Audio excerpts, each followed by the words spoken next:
Pertanyaan sedikit. Sebetulnya ketenangan itu adalah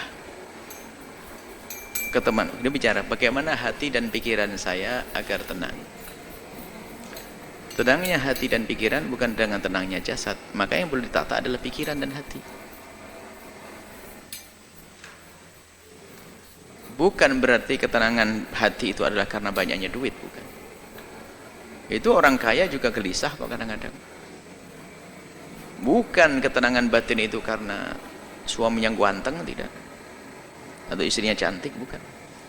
Jadi memang ketenangan murni di dalam hati kita. Nah, tinggal sekarang itu bagaimana agar hati itu tenang. Jawabannya sederhana, hati dan pikiranmu kau sambungkan dengan apa dan siapa. Kalau hati dan pikiranmu engkau sambungkan dengan sesuatu yang bikin gelisah, ya gelisah. Coba. Kalau hati dan pikiranmu, orang boleh mencari dunia, tapi tidak boleh menggantungkan hatinya dengan dunia tersebut.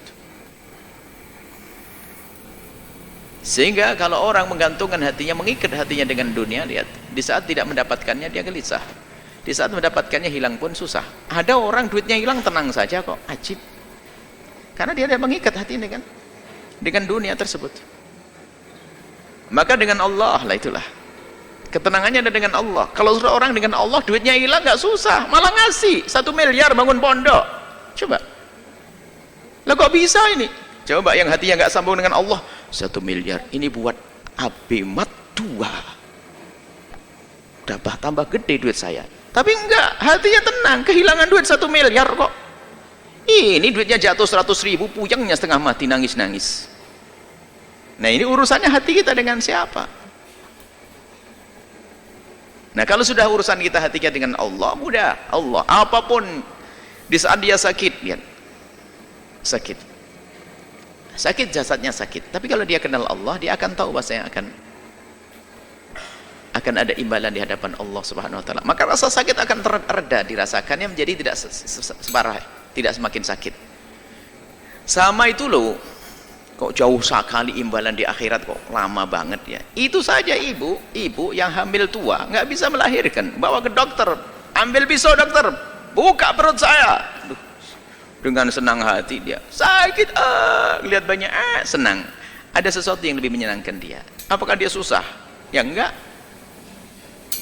Begitulah sebetulnya ujian dari Allah di dunia ini. Tergantung harapan kita tuh di mana. Sehingga ada orang tuh putus asa, bunuh diri dan sebagainya, kan orang dungu dia. Orang dungu. Mau nikah nggak jadi, bunuh diri. Utang kebanyakan, bunuh diri. Gampang banget dia. Di negeri kafir banyak bunuh diri, nggak ada iman. Sebenarnya gelisah karena dia tidak punya Tuhan dia sebetulnya. Kalau punya Allah, nah ini sekarang biasakan dengan Allah. Maka ala bidzikrillah tatma'innul qulub. Mengingat Allah menjadikan tenang hati. Bukan kegembiraanmu adalah dengan dibalik tumpukan harta. Coba kita melihat, kita menemukan orang di kampung-kampung sangat sederhana, gaji sehari untuk makan sehari. Tapi no problem dia, hidupnya candaria dengan istrinya, masya Allah. Suaminya berangkat dulu, nanti tak kirim sarapan pak ya, nggih. Berangkat suaminya duluan kok belum datang, sambil nyangkul. Suami inti yang bawa rantang nasi bungkus, pincuan begitu bawa. Makan, pak ya, pulang nanti bawa sayur suaminya, tatonya pak dapat burung, dapat ikan sedikit. Nggak pernah punya problem dia, kayak orang punya istana itu. Tapi yang rumahnya gede, mobil mewah itu belum tentu senang dia, karena urusan bukan dunia, gelisah. Mau kita pernah ngisi pengajiannya orang kaya, kayaknya gelisah semuanya. Mulai dari gelisah rumahnya, sertifikatnya di bank semuanya ada. Mulai gelisah kebanyakan duit, Kok bisa gimana? Ini punya 2 perusahaan saja, saya sering ditinggal sama suami saya. Sekarang membuka perusahaan di luar negeri, Bu ya. Bagaimana senasib saya nanti? Wah, tambah susah dia.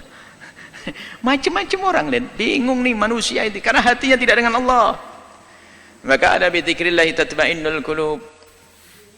Dengan banyak menyebut nama Allah, ingat Allah, akan menemukan ketentraman. Sehingga susah yang sesungguhnya adalah di saat dia jauh dari Allah. Kalau sudah jauh dari Allah, kecil pun jadi susah.